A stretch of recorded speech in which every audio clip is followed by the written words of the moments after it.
There's not enough silver. And if people that are waiting around for this gentleman's entry to get into silver stocks, because if you look at silver stocks, right, you see, look at the silver price. Wow, it's quadrupled, in the past year.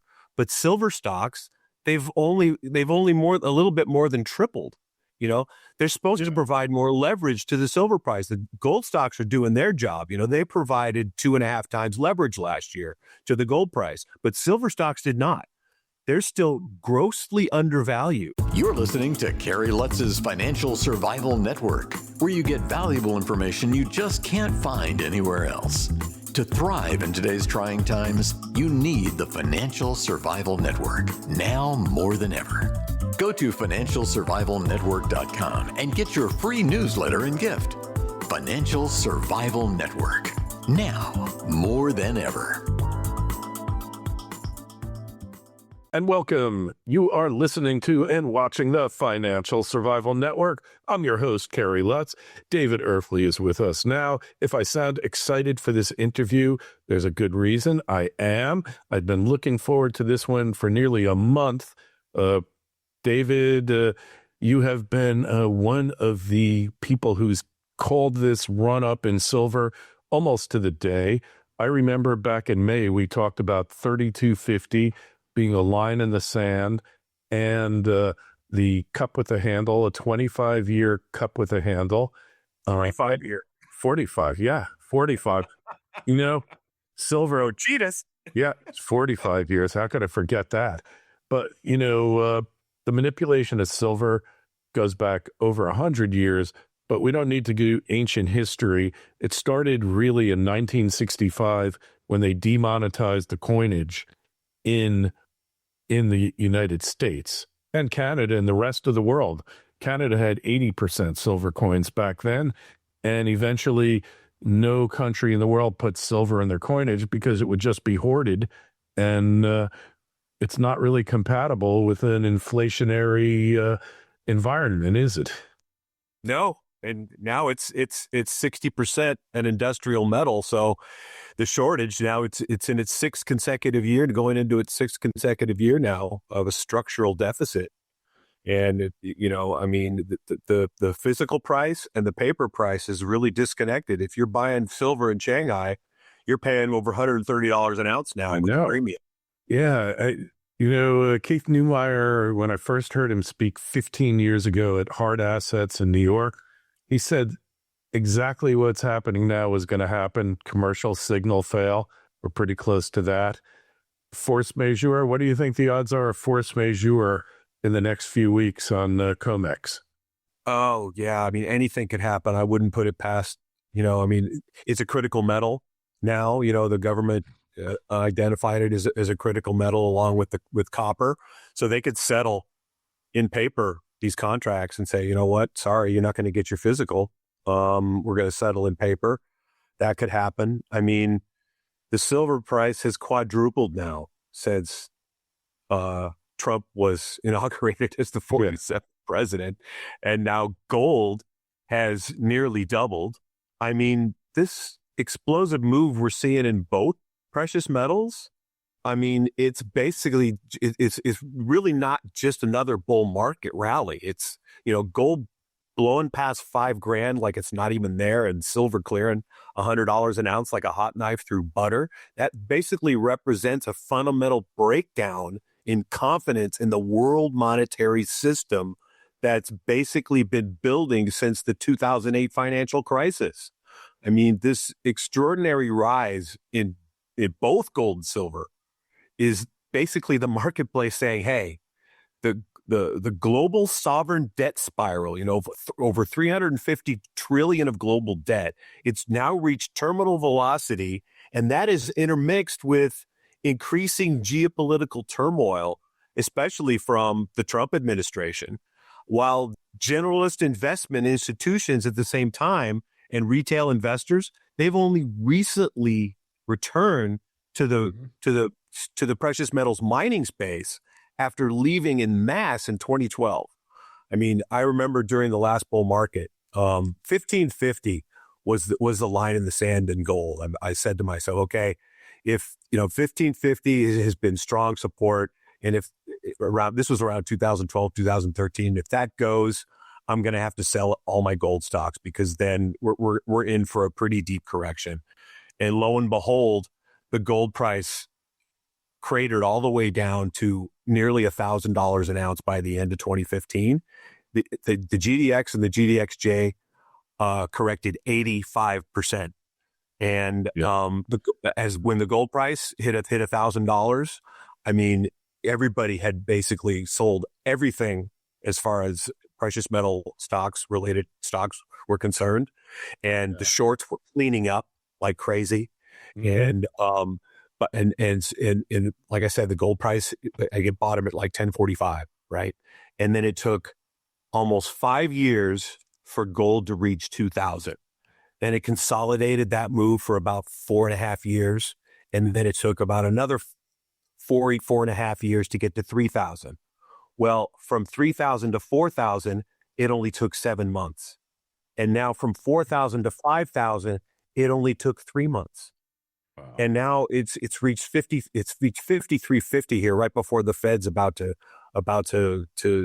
basically say that they're going to come out and not raise interest rates. But whatever they do, it's a lame duck Fed right now, because Trump is about to hire a yes man. I wouldn't be surprised if he does it right after Powell says they're not going to raise interest rates. He'll come out and with a tweet and say something like, "Too late, Powell's not lowering interest rates to basically help us lower the dollar on purpose to bring back manufacturing to this country."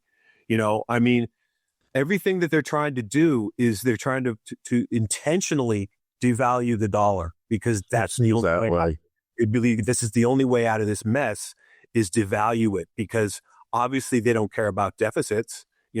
Jerome Powell cared about the government continuing to borrow money and spend money, and there's no impetus, there's no interest in paying any of it back, because they can't.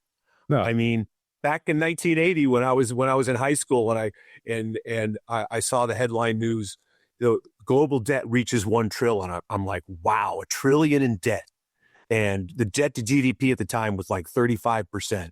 Well, now we're adding $1 trillion in debt every 80 days, and debt to GDP is 125%. And there's no intention of any of these governments to pay anything back. It's this huge Ponzi scheme that now is coming to a head. That's what gold and silver is screaming at us right now.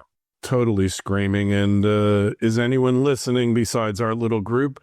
I think more people are listening now, David, than ever before. And, it's like after the financial collapse, nobody learned anything. We solved the debt problem with more debt. How does that? It's kicked the can down the road. Well, that road is coming to an end now. They can't kick it down that any longer. And it's the Japanese bond market is blowing up right now. Yeah.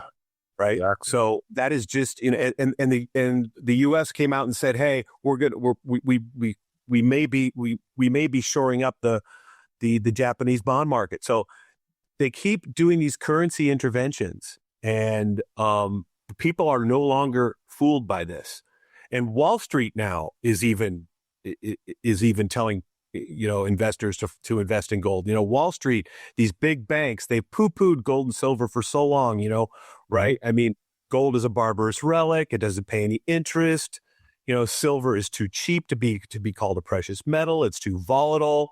It has these spikes, and then, they get quashed, and then they turn into these long bear markets. But if you take a look at the 45-year cup and handle silver chart that we referenced earlier in this conversation.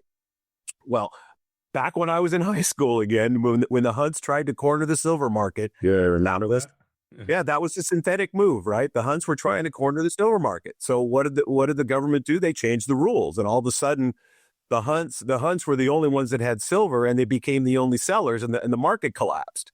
So that created this huge, long-term, multi-decade bear market, and then we had another huge surge back in 2011. That was a speculative move, and the CME came in and they raised margin requirements 5 times in 2 weeks to quash that rally. Okay, That did it. It created another long-term bear market. But this spike is different because this spike is based on supply, right? There's not enough. There's not enough silver, and if people that are waiting around for this gentleman's entry to get into silver stocks, because if you look at silver stocks, right, you see, look at the silver price. Wow, it's quadrupled, in the past year. But silver stocks, they've only a little bit more than tripled. They're supposed to provide more leverage to the silver price. The gold stocks are doing their job. They provided 2.5 times leverage last year to the gold price, but silver stocks did not. They're still grossly undervalued because these people that are trained in it to believe that, wow, the silver always it has this spike and then it has this crash and then it goes into a bear market for a long time. Well, the CME tried to do it again during the holidays over Christmas, right? They raised margin requirements 3 times, while everybody was on vacation. And it went up.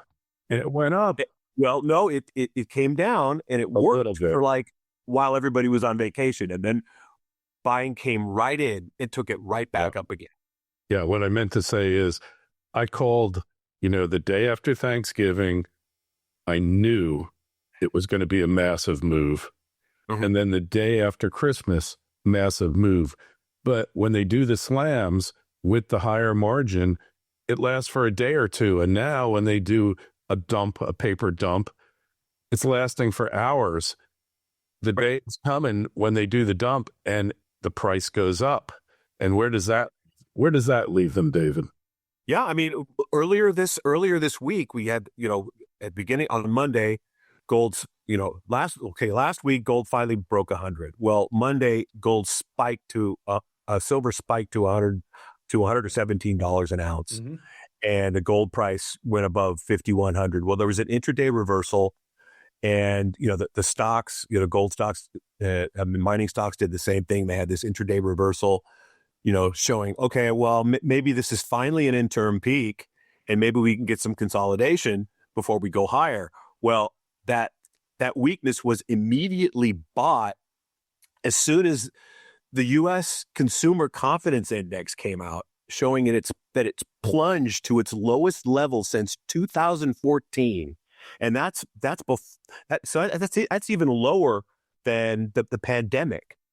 So and then Trump came out and he dismissed the concerns about the dollar because what the dollar did was it moved down to U.S. dollar index moved down to 4-year support at 96, where it's trying to stabilize right now before the Fed.